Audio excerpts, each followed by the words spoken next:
PAS dijangka akan mengadakan rundingan agihan kerusi bersama Parti Pribumi Bersatu Malaysia atau PPBM sekiranya kedua-dua parti itu berjaya mencapai kata sepakat untuk bekerjasama pada pilihan raya umum ke-14.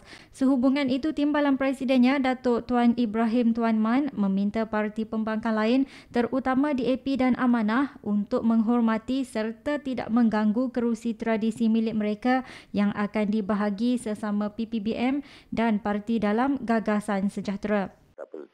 Tidak akan bincang dengan DAP dan Amanah. Yang kita ada perundingan sekarang, kita masih ada hubungan bersama dengan Parti Bersatu dan kita masih ada hubungan dengan PKR. Jadi tiga ni saja kita masih ada hubungan. Jadi kalau apa yang berlaku sama ada blok Pakatan Harapan atau blok Gagasan Sejahtera, sebab dalam PAN pun kita kursi-kursi kita kena bincang juga dengan parti, dengan blok kita, blok Pakatan Sejahtera, Gagasan Sejahtera kita ni, dengan parti Ikatan ni, dengan beberapa parti-parti lain yang akan bersama PAN ni. Jadi PAS kita terpaksa bincang juga kursi-kursi tersebut. Sebab tu kita harap kursi yang tradisi PAS tidak diganggu lah. Bukan semua yang tradisi PAS ni untuk PAS. Tuan Ibrahim berkata demikian bagi mengulas mengenai perbincangan agihan kerusi antara Pakatan Harapan dan PPBM untuk PRU 14 pada 28 Februari lalu yang dibuat tanpa penglibatan PAS. Namun pertemuan pertama itu gagal dihadiri PPBM, ekoran masih belum memuktamadkan kerusi berpotensi untuk dimenangi.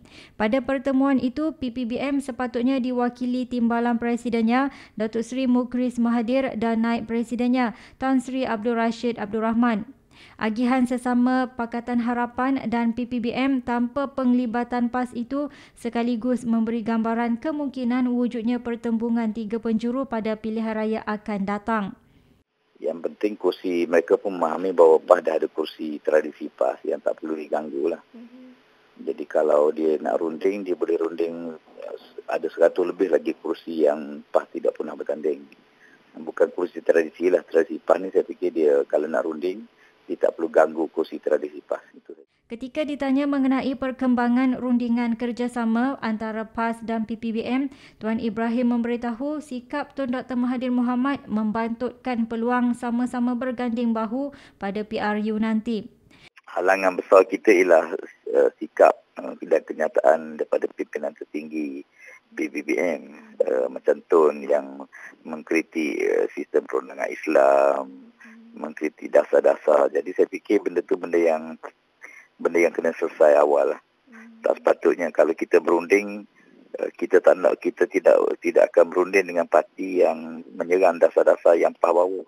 PAS sehingga kini masih belum memuktamadkan sama ada mahu bersama Pakatan Harapan atau tidak menuju pilihan raya umum ke-14. Namun parti itu berkali-kali menegaskan enggan mengadakan hubungan politik dengan parti yang menjalinkan kerjasama dengan DAP dan Amanah.